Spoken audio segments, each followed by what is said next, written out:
आता वेंडर मास्टरसाठी माझी next requirement आहे की माझा जो नेक्स्ट रोल असेल तो FLVN00, म्हणजे कंपनी कोड स्पेसिफिक मला डेटा इथे मेंटेन करायचा आहे. राईट.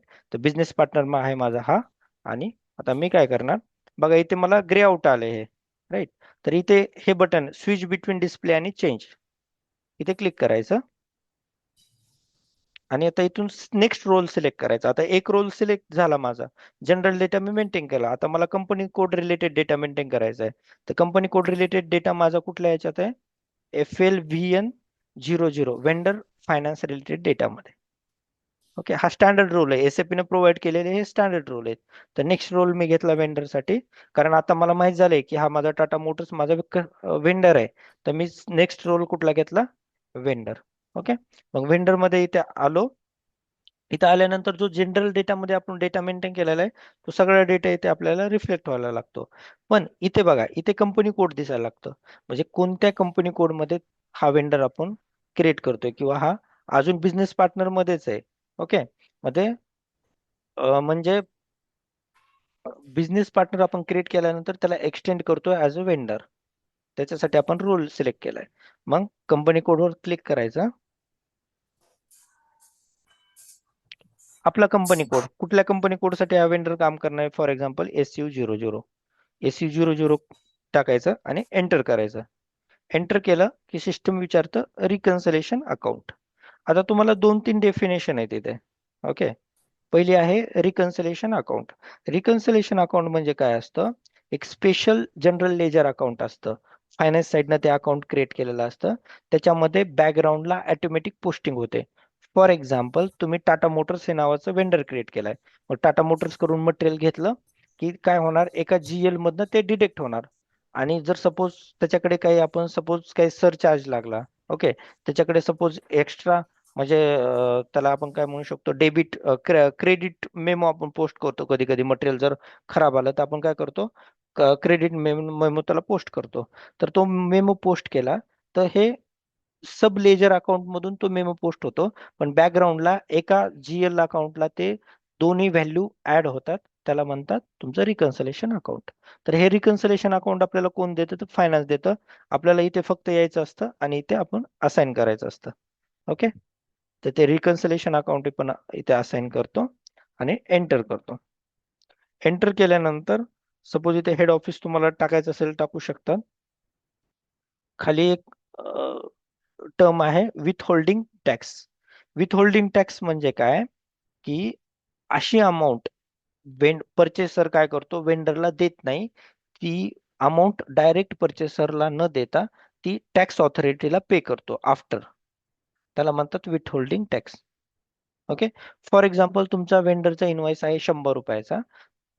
100 रुपयाचा असेल फायनल इनवॉइस, तर तो काय करतो, परचेसर त्यांना 90 रुपये देतो. आणि 10% जो विथ होल्डिंग टॅक्सची अमाऊंट आहे ती जी ऑथॉरिटी आहे टॅक्स कलेक्शन ऑथॉरिटीला, त्याला काय करतात ते पे करतात directly. Okay. Withholding tax म्हणजे काय, the purchaser deducts from the payment made to the vendor आणि remits to the tax authority on behalf of the vendor. तर हे पर्सेंटेज जर तुम्हाला इथे काय मेंटेन करायचं असलं तर तुम्ही इथे टॅक्स कोड मेंटेन करू शकता. आणि त्याच्या बॅकग्राऊंडला पर्सेंटेज दिलेलं असतं, ते पर्सेंटेज इथे ऑटोमॅटिकली फेच होतं. नंतर सप्लाय पेमेंट ट्रान्झॅक्शन्स मध्ये क्लिक करतो. सपोज टर्म्स ऑफ पेमेंट म्हणजे काय, की या वेंडरला तुम्ही पेमेंट कसं करणार आहे. म्हणजे एक्झाम्पल तुम्ही जर सपोज हे घेतलं 0002 विदिन 14 days 2% कॅश डिस्काउंट. जर 14 दिवसात दिलं तर 2% तो तुम्हाला कॅश डिस्काउंट देणार आहे. विदिन 30 days, असा जी पण पेमेंट टर्म्स आहे त्याने जर दिलेली असेल ती पेमेंट टर्म्स आपण इथे पुट करू शकतो. ओके. नेक्स्ट आहे सप्लायर करस्पॉन्डन्स मध्ये एक आहे डनिंग प्रोसिजर. डनिंग प्रोसिजर म्हणजे काय, ही प्रोसिजर बेसिकली कस्टमर मास्टर्स मध्ये यूज होते. कस्टमरला सपोज आपल्याला काही पेमेंट कस्टमर्स कडनं घ्यायचे असतील तर पेमेंटचं रिमाइंडर करण्यासाठी ही डनिंग प्रोसिजर सिस्टीम मध्ये बनवलेली असते. तर ती डनिंग प्रोसिजर असेल तर ती तुम्ही इथे अलोकेट करू शकता, अदरवाईज नाही केली तरी चालेल. नंतर व्हेंडर स्टेटस मध्ये यायचं. सपोज तो वेंडर पर्टिक्युलरली या कंपनी कोडसाठी जर मला ब्लॉक करायचा असेल तर तुम्ही काय करू शकता, इथे टिक मार्क केली म्हणजे या कंपनी कोडमध्ये या वेंडरच्या अगेन्स्ट पीओ रेज होणार नाही. राईट. जर डिलिशन करायचं असेल तर तुम्ही इथे डिलिशन साठी पण दोन ऑप्शन्स तुमच्याकडे दिलेले आहेत. नंतर वेंडर कंट्री स्पेसिफिक एनहॅन्समेंट. काही जर सपोज आपण आता इंडिया सिलेक्ट केलेलं आहे, INR सिलेक्ट केलेलं आहे, म्हणून इथे सपोज टॅन वगैरे डिटेल्स आलेले आहेत. आपण जर दुसरी कंट्री सिलेक्ट केली, दुसऱ्या कंट्रीमध्ये जर आपली कंपनी कोड असेल तर त्यावेळेला त्यांच्या डिटेल्स आपल्याला इथे टाकावे लागते. ओके. इतकी इन्फॉर्मेशन ही मिनिमम रिक्वायर्ड इन्फॉर्मेशन आहे, ती मी फिल करतो आणि इथे सेव्ह करतो. तर वेंडर मास्टर बनवण्यासाठी माझे काय झाले. आता इथे प्रॉब्लेम आलाय. काय आलाय? First edit the standard address with error. म्हणजे डिस्ट्रिक्ट जो आहे तो इथे मॅन्डेटरी केलेला आहे. तो मॅन्डेटरी डिस्ट्रिक्ट केला होता. इथे चेकचं बटन आहे बघा. काही इश्यू असेल तर आपण इथे चेक करू शकतो. चेक केलं, सेव्ह केलं. तर बिझनेस पार्टनरला आपण ऍज अ वेंडर एक्सटेंड करतोय. Right? जेव्हा हा रोल आपण घेतला FLVN00, त्यावेळेस इथे एक आपल्याला नंबर दिसतो आता. ओके. जर तुम्ही इथे वेंडर स्टेटस मध्ये क्लिक केलं, सॉरी कंपनी कोड मध्ये क्लिक करायचं. बघा इथे हा सप्लायर नंबर आला, हा आला तुमचा वेंडर नंबर. राईट. हा आहे तुमचा बिझनेस पार्टनर नंबर आणि हा आहे तुमचा सप्लायर नंबर. मी हे दोन्ही कॉपी करतो आणि इथे नोट डाऊन करतो. हा तर आहे तुमचा BP नंबर आणि हा आहे तुमचा सप्लायर नंबर. ओके. पण कम्प्लिटली वेंडर मेंटेन करण्यासाठी मला अजून काय करायचं आहे, एक व्ह्यू एक्सटेंड करायचा, एक रोल एक्सटेंड करायचा आहे. तो आहे परचेसिंग डेटाचा, तो आहे FLVN01. तर परत इथे यायचं, चेंज मोडला. सॉरी, तुम्ही चेंज मोडलाच होता, डिस्प्ले मोडला आलो मी. इथे यायचं, इथे सिलेक्ट करायचं FLVN01 सप्लायर परचेसिंग. हे सिलेक्ट केल्यानंतर इथे इथे फील्ड चेंज होतात बघा. या रोल नुसार ह्या फील्ड चेंज होतात. ओके. परचेसिंग वर क्लिक करायचं. परचेस ऑर्गनायझेशन, तुमचं परचेस ऑर्गनायझेशन कोणतं आहे? सपोज TA01 नावाचं परचेस ऑर्गनायझेशन आहे. ते सिलेक्ट करायचं आणि एंटर करायचं. एंटर केल्यानंतर तुम्हाला ऑर्डर करन्सी, तुम्ही कुठल्या करन्सीमध्ये मटेरियल ऑर्डर करणार आहे ते इथे तुम्ही टाकू शकता. सपोज मी INR मध्ये करतोय तर इथे टाकलं. Next, partner functions. For example तुमच्या वेंडरची इनवाइसिंग पार्टी वेगळी असेल, मेन वेंडर वेगळा असेल, तर ते पार्टनर फंक्शन मध्ये इथे आपण ते डिटेल्स टाकू शकतात. तर आपण काय करणार आहे, सबसिक्वेंट क्लासेसमध्ये जेव्हा पार्टनर डिटर्मिनेशन प्रोफाईल बघणार त्यावेळेला हा पार्ट तुम्हाला कव्हर करेल मी. Next, status. ज्याप्रमाणे कंपनी कोडमध्ये स्टेटस होतं, ज्याप्रमाणे जनरल डेटात स्टेटस होतं, त्याप्रमाणे इथे सपोज मला काय करायचं आहे, डिलीशन फ्लॅग ऍक्टिव्हेट करायचा आहे फॉर द परचेसिंग ऑर्गनायझेशन. म्हणजे या परचेसिंग ऑर्गनायझेशन साठी पर्टिक्युलरली जर मला डिलिशन फ्लॅग ऍक्टिव्हेट करायचा असेल तर मग इथे ऍक्टिव्हेट करू शकतो. राईट. इतकी मिनिमम इन्फॉर्मेशन मी टाकतो, चेक करतो आणि सेव्ह करतो. Tata Motors as a vendor माझ्याकडे रेजिस्टर झालेलं आहे. ओके. तर पण आता बघा, जर मला हाच टाटा मोटर्स माझा कस्टमर पण असेल तर काय होईल, इथे सेल्स कन्सल्टंट येतील आणि जो त्यांचा सेल्सचा व्ह्यू आहे आणि त्यांचा फायनान्सचा व्ह्यू आहे ते सिलेक्ट करतील आणि सेल्स आणि फायनान्स रिलेटेड त्यांची इन्फॉर्मेशन म्हणजे त्यांचे जे रोल्स आहेत, एक्झाम्पल FLCU00 आणि FLCU01 हे नावाचे रोल्स ते एक्सटेंड करतील आणि त्यांचा कस्टमर मास्टर क्रिएट करतील. म्हणजे ठीक आहे, म्हणजे एकच एकच बिझनेस पार्टनर तुमचा वेंडर पण ऍक्ट झाला आणि कस्टमर ऍक्ट झाला. ओके. पण मला एक सांगा, तुम्हाला जर प्युअर एज करायचे असेल तर तुम्ही याच्या अगेन्स्ट करणार की या खाल्ल्या नंबरच्या अगेन्स्ट करणार?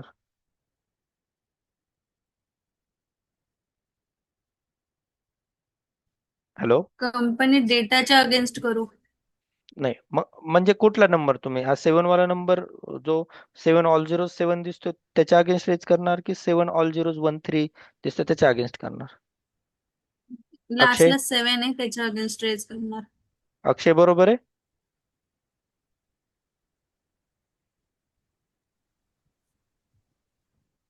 हा बरोबर आहे सर. हा बरोबर, काय प्रॉब्लेम नाही. म्हणजे जो वेंडर आहे आपण त्याच्या अगेन्स्टच आपण काय करू शकतो, पीओरेस करू शकतो. राईट. कारण की हा आपला बिझनेस पार्टनर आहे आणि हा आपला वेंडर आहे. पण युजर काय होतात, की युजर कन्फ्यूज होतात. अरे माझा बिझनेस पार्टनर वेगळा, माझा वेंडर नंबर वेगळा, मी प्रत्येक वेळेला कसं चेक करणार, है ना. तर एक रिक्वायरमेंट येते जेव्हा तुम्ही कंपनीमध्ये एसएपी इम्प्लिमेंटेशन साठी जाता, त्यावेळेस ते काय म्हणतात की माझा बिझनेस पार्टनर पण नंबर सेम पाहिजे आणि वेंडर पण नंबर माझा सेम पाहिजे. तर त्यावेळेस आपल्याला करावं लागतं सीव्हीआय इंटिग्रेशन, म्हणजे बिझनेस पार्टनर नंबर सेम आणि माझा वेंडर नंबर सेम. तर तो कॉन्फिगरेशनचा पार्ट आहे, तो आपण बघूया. Right.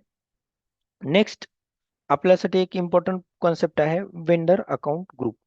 Okay, vendor account group. ज्यावेळेस आपण बिझनेस पार्टनर्स क्रिएट करत होतो, बिझनेस पार्टनर क्रिएट करत असताना ज्या वेळेला मी हा रोल घेतला आणि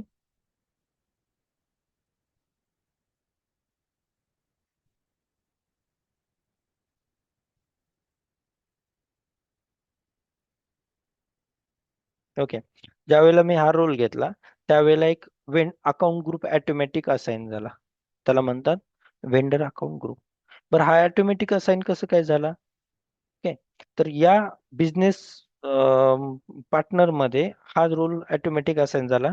तर त्याच्यासाठी बॅकग्राऊंडला सेटिंग आहे बीपी ची, बिझनेस पार्टनर ग्रुपिंगची, आणि या अकाउंट ग्रुपची बॅकग्राऊंडला सेटिंग असते, त्यामुळे हा अकाउंट ग्रुप डिटरमाइन झाला. मग या अकाउंट ग्रुपवर काय काय डिपेंडेंट आहे, तर तुमच्या नंबर रेंजेस ऑफ वेंडर्स, म्हणजे ही जी वेंडरची नंबर रेंज आलेली आहे हे या वेंडर अकाउंट ग्रुपवर डिपेंडेंट आहे. मग ही नंबर रेंज एक्सटर्नल ठेवायची की इंटरनल ठेवायची, हे पण या वेंडर अकाउंट ग्रुपवर डिपेंडेंट आहे. Next, field selection. ओके, म्हणजे फॉर एक्झाम्पल मी क्रिएट करत असताना मला काही फील्ड मॅन्डेटरी आहेत, काही फील्ड ऑप्शनल आहेत, काही फील्ड हिडन आहेत. ओके, एसएपी मध्ये कोणकोणते फील्ड असतात? एसएपी मध्ये बघा, मॅन्डेटरी फील्ड असतात, ओके, डिस्प्ले फील्ड असतात, हिडन फील्ड असतात, आणि काही ऑप्शनल फील्ड असतात. तर कोणकोणत्या फील्ड मला कशा ठेवायच्यात हे सर्व, हे सुद्धा वेंडर अकाउंट ग्रुपच्या कॉन्फिगरेशन्सवर डिपेंडंट आहे. नंतर पार्टनर रोल परमिटेड, मध्ये पार्टनर फंक्शन्स जे आहे त्यामध्ये पार्टनर डिटर्मिनेशन. ओके, म्हणजे फॉर एक्झाम्पल जेव्हा तुम्ही परचेसिंग व्ह्यू याचा एक्सटेंड केला त्यावेळेस इथे जे परचेसिंग वर क्लिक करतो. ओके, हे जे पार्टनर फंक्शन जे फंक्शन आहे, इथे ऑटोमॅटिक एक पार्टनर फंक्शन यायला पाहिजे की नको यायला पाहिजे, ऑप्शनल इथे पार्टनर फंक्शन यायला पाहिजे, हे हे सर्व डिपेंडंट आहे तुमच्या वेंडर अकाउंट ग्रुपवर. राईट. तर आता आपण काय करू, आपण एक वेंडर क्रिएट केलेला आहे. ओके, आता वेंडर क्रिएट केलाय त्याच्या अगोदर एक लिस्ट ऑफ वेंडर्स. आता तुमच्या प्लांट मध्ये कोणकोणते वेंडर्स आहेत हे जर बघायचं असेल तर तुमच्याकडे एक ट्रान्झॅक्शन कोड आहे MKVZ, लिस्ट ऑफ वेंडर्स किंवा list of suppliers purchasing. Purchase ऑर्गनायझेशनच्या बेसिसवर तुम्हाला काढायचे असतील तर परचेस ऑर्गनायझेशन टाका आणि इथे एक्झिक्यूट करा. एक्झिक्यूट केलं तर तुम्हाला लिस्ट दिसेल बघा, हा एक सप्लायर आहे आणि हा एक सप्लायर आहे. ओके, तर इथे वेगवेगळे फिल्टर आहेत. सर्च ग्रुप, फॉर एक्झाम्पल मी काय केलं होतं, टाटा नावाचा माझा सर्च टर्म टाकली होती, टाटा टाकायचा, तर टाटाने एक कंपनी कोड, एक वेंडर क्रिएटेड आहे, तो मला इथे दिसायला लागेल. असं वेगवेगळे क्रायटेरिया आहेत. ठीक आहे, अकाउंट ग्रुप, फॉर एक्झाम्पल तुमचा कुठला अकाउंट ग्रुप आहे, ZCAS ने मी क्रिएट केला होता, इथे जर टाकलं तर कोणकोणते वेंडर्स इथे क्रिएटेड आहे, इतके सारे वेंडर्स त्या अकाउंट ग्रुपने क्रिएटेड आहे. राईट. हे MKVZ लिस्ट ऑफ सप्लायर्स बघण्यासाठी तुम्हाला इम्पॉर्टंट आहे. नेक्स्ट थिंग आहे,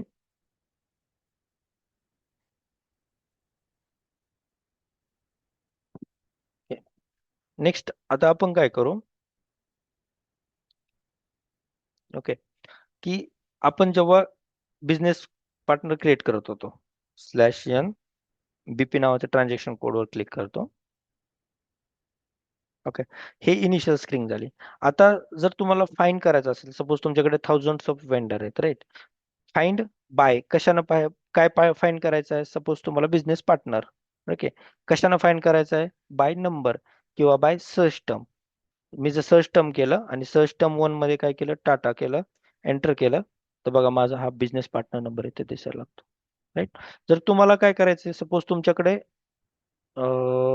इथे सर्च टर्मच्या ऐवजी सपोज तुमच्याकडे वेगळा नंबर आहे, सप्लायर नंबर आहे, तर तो तुम्ही इथे टाकू शकता आणि एंटर करू शकता. तर तुम्हाला सप्लायर नंबरने तुम्ही आयडेंटिफाय करू शकता.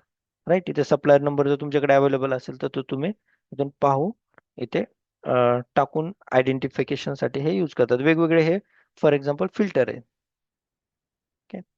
नेक्स्ट आहे, जेव्हा आपण इथे बिझनेस पार्टनर क्रिएट करतो त्यावेळेस इथे ग्रुप दिसतोय, हा बीपी ग्रुपिंग जो दिसतोय ते वेगवेगळे इथे ग्रुप केलेले आहेत सिस्टीम मध्ये. Right. For example domestic business पार्टनर्सचा वेगळा ग्रुप, त्याच्यासाठीच वेगळा वेंडर अकाउंट ग्रुप, त्याच्यानंतर फॉर एक्झाम्पल तुमचा इम्पोर्ट वेंडर्स असतील त्यांच्यासाठी वेगळा बिझनेस पार्टनर आणि त्याचाच वेगळा वेंडर अकाउंट ग्रुप सुद्धा इथे क्रिएट केलेला असेल. तर आपण काय करू, आपल्याकडे अशी रिक्वायरमेंट आहे फॉर एक्झाम्पल की आपल्याकडे काही डोमेस्टिक वेंडर आहेत. ओके. डोमेस्टिक वेंडरचा बिझनेस पार्टनर ग्रुप वेगळा करायचा आहे आणि त्याच्यासोबत आपल्याला काय करायचे, वेंडर अकाउंट ग्रुप पण वेगळे करायचे. ओके. पण त्यांचा नंबर आपल्याला सेमच पाहिजे, बिझनेस पार्टनरचा पण नंबर सेम पाहिजे आणि वेंडर वेंडरचा पण नंबर सेमच पाहिजे. तर हे कॉन्फिगरेशन, हा सगळा कॉन्फिगरेशनचा पार्ट आहे. राईट. हा कॉन्फिगरेशनचा पार्ट आहे.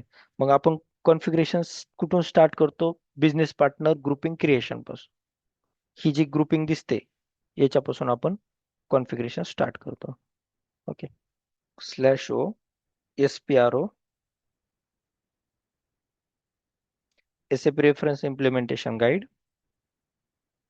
नंतर क्रॉस ऍप्लिकेशन कंपोनंट्स. आता बघा बिझनेस पार्टनर आपला म्हणजे HR डिपार्टमेंट साठी पण यूज होणार आहे, सेल्स साठी यूज होणार आहे, वेंडर साठी यूज होणार आहे. त्यामुळे ते क्रॉस ऍप्लिकेशन कंपोनंट्स मध्ये याला ठेवलेलं आहे. ओके. नेक्स्ट आहे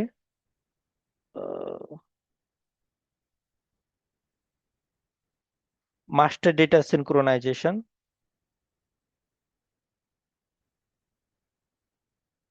सॉरी, मास्टर डेटा सिंक्रोनायझेशन आहे SAP बिझनेस पार्टनर.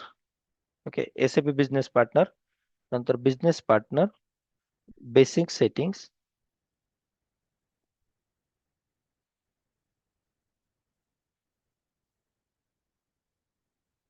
ओके. हे बघा business number ranges and groupings. Okay. इथे पहिल्यांदा काय करायचं, define groupings and assign number ranges. Right. आता सपोज मला काय करायचंय, डोमेस्टिक बिझनेस पार्टनर्सचा एक ग्रुप क्रिएट करायचा आहे. ओके. त्याच्या अगोदर मला बघावं लागेल की माझ्याकडे नंबर रेंजेस कोणकोणते अवेलेबल आहेत.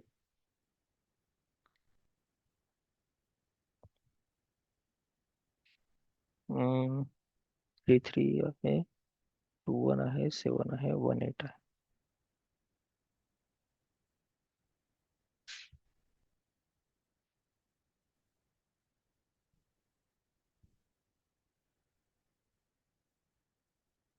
बॅक येतो, नंबर रेंजेस स्टेटसवर क्लिक करतोय.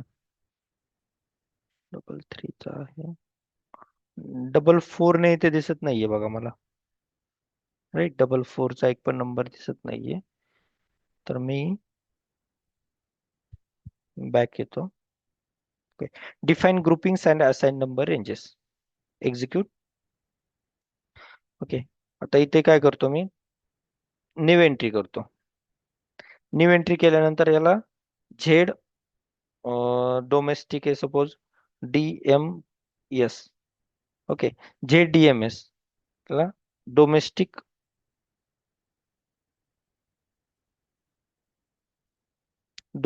BP असं याचं नाव देतो ग्रुपिंगचं. नंतर इथे आपण पूर्ण देऊ शकतो डोमेस्टिक.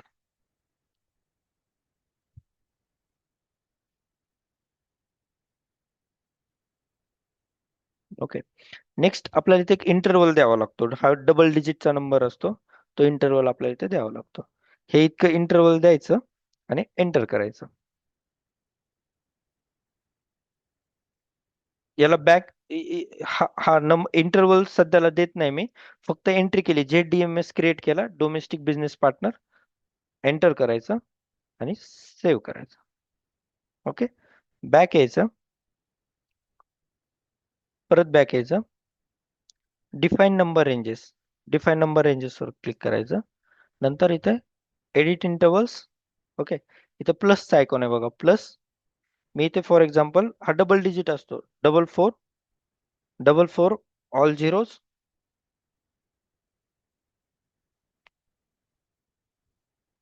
कॉपी,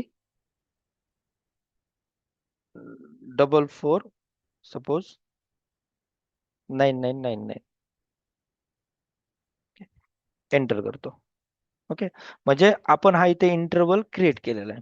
तर जर आपण इथे एक्सटर्नल वर क्लिक केलं तर याचा मिनिंग काय असतो, ज्या वेळेला आपण हा ग्रुपिंग सिलेक्ट करतो तर इथे आपण मॅन्युअली इथे नंबर टाकू शकतो एक्सटर्नल, पण जनरली असं कोणी करत नाही, त्यामुळे इथे क्लिक करायचं नाही. राईट, आणि सेव्ह करायचं, एंटर. ओके, आता हा इंटरवल मी माझ्या बिझनेस पार्टनरच्या ग्रुपिंगला असाइन करतो. कुठे, इथे नेक्स्ट स्टेप मध्ये. इथे जो मी बिझनेस पार्टनर ग्रुपिंग क्रिएट केलेला आहे, ZDMS नावाचा, ZDMS, एंटर. डोमेस्टिक वेंडर, इथे मी काय करतो, 44 घेतो. ओके, एंटर करायचं आणि इंटरनल स्टँडर्ड ग्रुपिंग याला क्लिक करायचं. ओके, आणि सेव्ह करायचं. ओके, तर आतापर्यंत काय कॉन्फिगरेशन केलंय आपण, की इथे मी ZDMS जर सिलेक्ट केला तर सिस्टीम काय करेल, बॅकग्राऊंडला जाईल आणि बॅकग्राऊंडला चेक करेल की ZDMS च्या पुढे कुठला नंबर रेंज इंटरवल आहे, 44. ओके, आणि सेकंड टेप मध्ये काय करेल सिस्टीम, मग बॅक जाईल आणि या 44 ला कुठला नंबर असाइन आहे इथे जाऊन चेक करेल.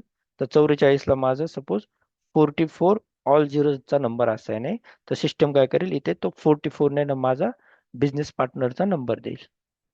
राईट, हे इतकं कॉन्फिगरेशन बिझनेस पार्टनर ग्रुपिंगचं आहे. हे कॉन्फिगरेशन झाले. आपण काय क्रिएट केलंय, ZDMS नावाचा एक ग्रुप क्रिएट केलाय आणि याला नंबर रेंज इंटरवल असाइन केलाय 44. नेक्स्ट थिंग आहे वेंडर अकाउंट ग्रुप. एक आहे बिझनेस पार्टनर ग्रुप आपण क्रिएट केला, सेकंड होता आपला वेंडर अकाउंट ग्रुप, जो की आपल्याला इथे कंपनी कोड सिलेक्ट केल्यानंतर आपल्याला इथे वेंडर अकाउंट ग्रुप दिसतो. तर त्याचं कॉन्फिगरेशन करायचं.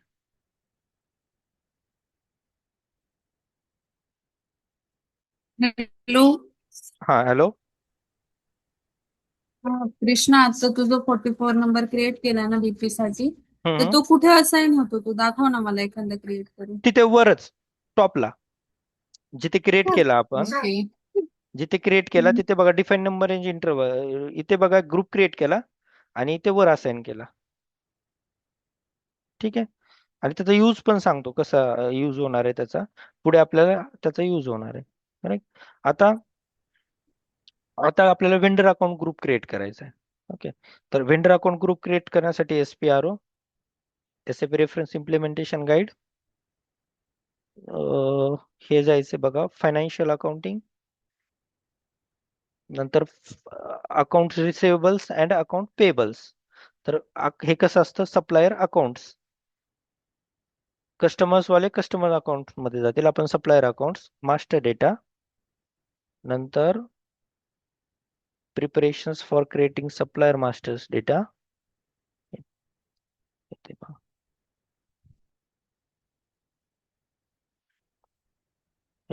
हे बघा, assign number ranges to the vendor account groups. Okay, तर इथे डबल एक्झिक्यूट करायचं. म्हणजे फॉर एक्झाम्पल इथे आपण वेंडर अकाउंट ग्रुप क्रिएट करतो, तिथे जसं BP ग्रुप क्रिएट केला होता तिथे इथे एक वेंडर अकाउंट ग्रुप क्रिएट करतोय. फॉर एक्झाम्पल मी काय करतो, याला कॉपी करून आपण कॉपी ॲज म्हणून पण क्रिएट करू शकतो किंवा न्यू एंट्रीनं पण करू शकतो. राईट, तर मी काय करतो, इथे चेंज डिस्प्लेवर क्लिक करतो.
अं, इथे ते बटन का बरं येत नाही?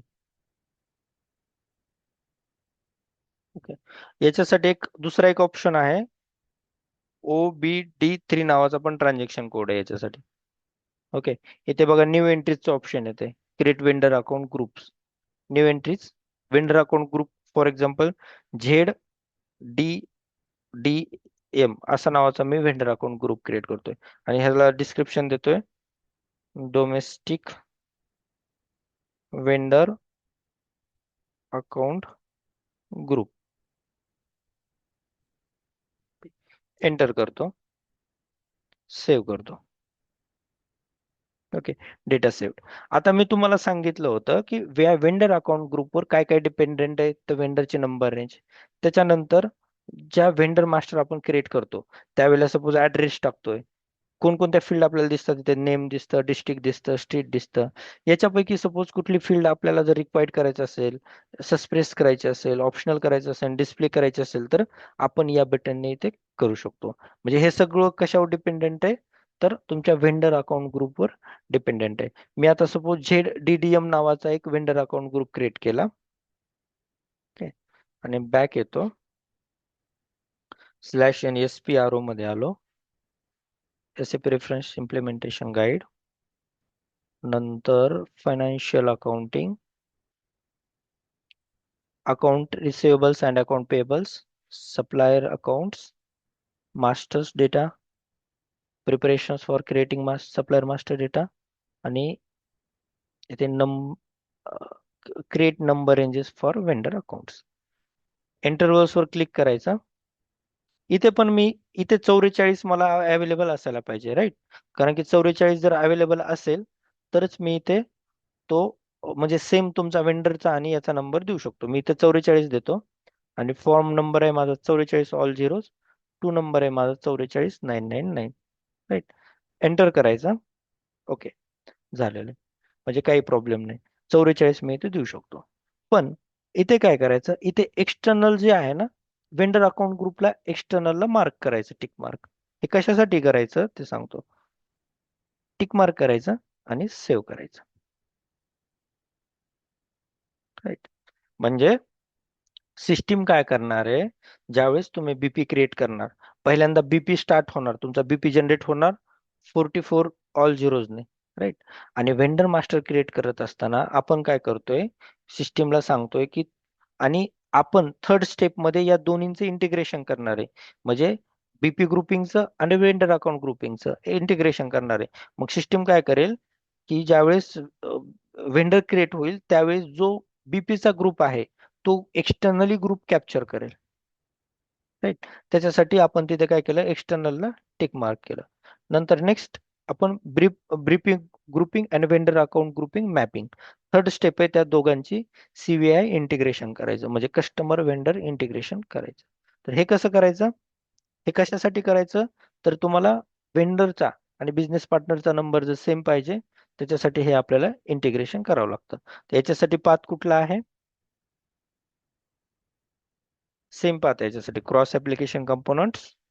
नेक्स्ट आहे तुमचा मास्टर डेटा सिंक्रोनायझेशन, नंतर आहे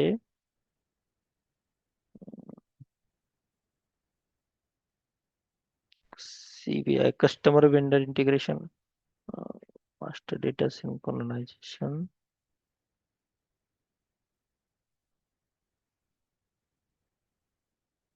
हे बघा, कस्टमर वेंडर इंटिग्रेशन. त्याच्यानंतर तुम्हाला क्लिक करायचं आहे business partner settings, settings for vendor integration. Okay, assign keys. हा, इथे काय करायचंय, define number range assignment for direction BP to vendor, execute करायचं, राईट? आता इथे न्यू एंट्री, तुमचा बिझनेस पार्टनर ग्रुपिंग कुठला आहे, ZDMS, डोमेस्टिक आहे. आणि तुमचा वेंडर अकाउंट ग्रुपिंग कुठला आहे, झेड सपोज DDM, असंच आहे ना, ZDDM, राईट? एंटर करायचं. एंटर केलं की जर इथे मी सेम नंबरला टिक मार्क केलं, याचा अर्थ काय होईल, दोन्हींच्या नंबर्स तुम्हाला सेम पाहिजे. इथे नंबर सेम नाही आहेत का? Check number ranges group are different.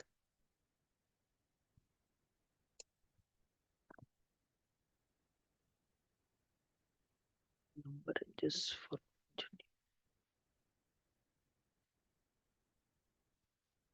Same तर होते, आपण चेक केलं होतं.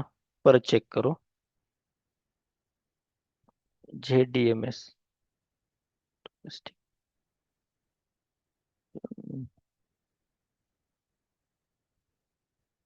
OBD3 मध्ये येतो. दोन्हींचा नंबर सेम पाहिजे. जर तुम्हाला सेम नंबर पाहिजे असेल बीपीचा, तर तुम्हाला इंटरव्हल असाइन करताना पण सेम असाइन करावं लागेल, राईट. वेंडर अकाउंट ग्रुप आहे तुमचा DDM, राईट.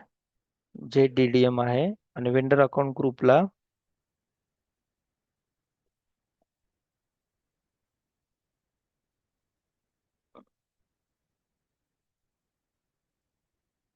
फायनान्शियल अकाउंटिंग मध्ये supplier accounts master data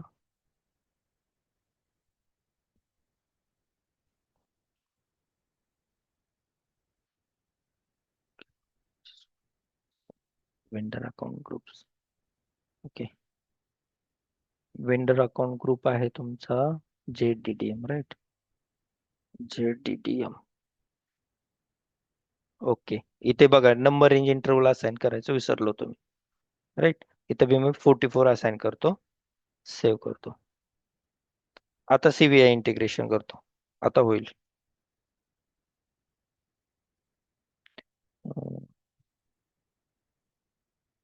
master data synchronization, then preparatory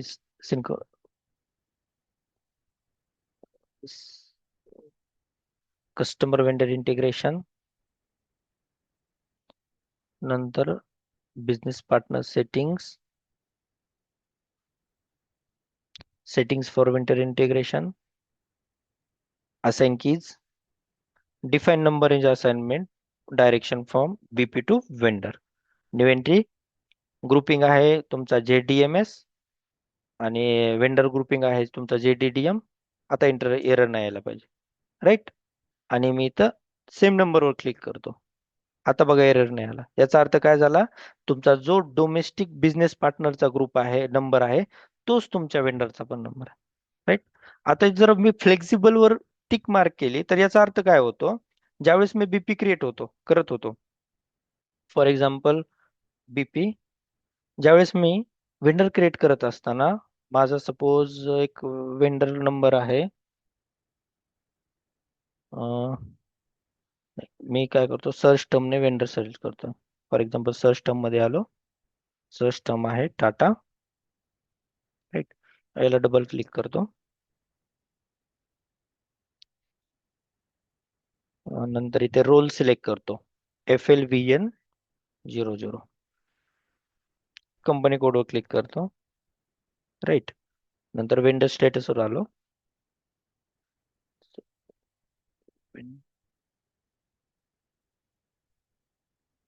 general data मध्ये हा बघा, मी जर इथे फ्लेक्झिबल वर क्लिक केलं तर इथे मला हा अकाउंट ग्रुप पॉप्युलेट होईल, पण मला हा चेंज करता येईल, राईट. पण मी आता क्रिएट करत असताना मी चेंज नाही केला बघा, डायरेक्टली हार्ड कोर झाला, हा डिस्प्ले मोड मध्ये आला. तर हे कशामुळे होतं? कारण की इथे फ्लेक्झिबल ग्रुपिंग वर टिक मार्क नाहीये. मी जर इथे टिक मार्क केलं तर हा इथे मला एडिटेबल मोड वर घेता येतं, राईट. तर मला एडिटेबल नकोय, मला सेमच पाहिजे, म्हणून मी फक्त सेम नंबरवर क्लिक केला आणि सेव्ह केला. हे झालं तुमचं CVI इंटिग्रेशन. आता मी काय करतो, नवीन एक BP क्रिएट करतो. ओके.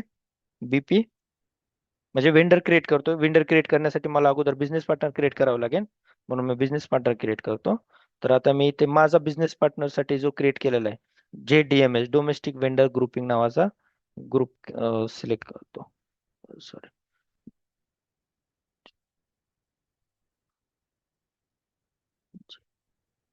ठीक आहे. रोल पहिल्यांदा सिलेक्ट केलाय, ऑल झिरोज. ओके. कंपनी आहे, फॉर एक्झाम्पल ही कंपनी आहे, सपोज आहे ही कंपनी सॅनी इंडिया.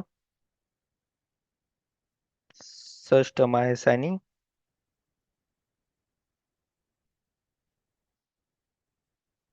कंट्री आहे आयन, ही मला मटेरियल सप्लाय करते 13. Okay, enter. Address overview. Okay, हे बिलिंग ऍड्रेस, डिलिव्हरी ऍड्रेस तुम्ही मेंटेन करू शकता. मी सेव्ह करतो. बघा, हा कुठला नंबर झालाय, 4444 जो आपण तिथे असाइन केलाय तो नंबर. Okay, right. पण आता मला वेंडर करायचा आहे म्हणून मला नेक्स्ट रोल कुठला घ्यावा लागेल, FLVN00, finance related, finance accounting related views घ्यायचा आहे. नेक्स्ट इथे क्लिक करायचं. ओके, कंपनी कोडवर क्लिक करायचं. कुठल्या कंपनी कोडसाठी हा वेंडर क्रिएट करतोय, SU00. बघा, आतापर्यंत सप्लायर मध्ये कुठलाही नंबर नाहीये. राईट, का नाहीये, कारण की अजून हा सेव्ह झालेला नाही व्ह्यू. जेव्हा आपण सेव्ह करू त्यावेळेला इथे नंबर जनरेट होईल बघा ऑटोमॅटिक, आणि तो कोणता नंबर जनरेट होईल हे पण तुम्ही ऑब्झर्व करा. ओके, एंटर करायचं, चेक करायचं. मिनिमम इन्फॉर्मेशन फिल केली मी. ऍड्रेस मध्ये डिस्ट्रिक्ट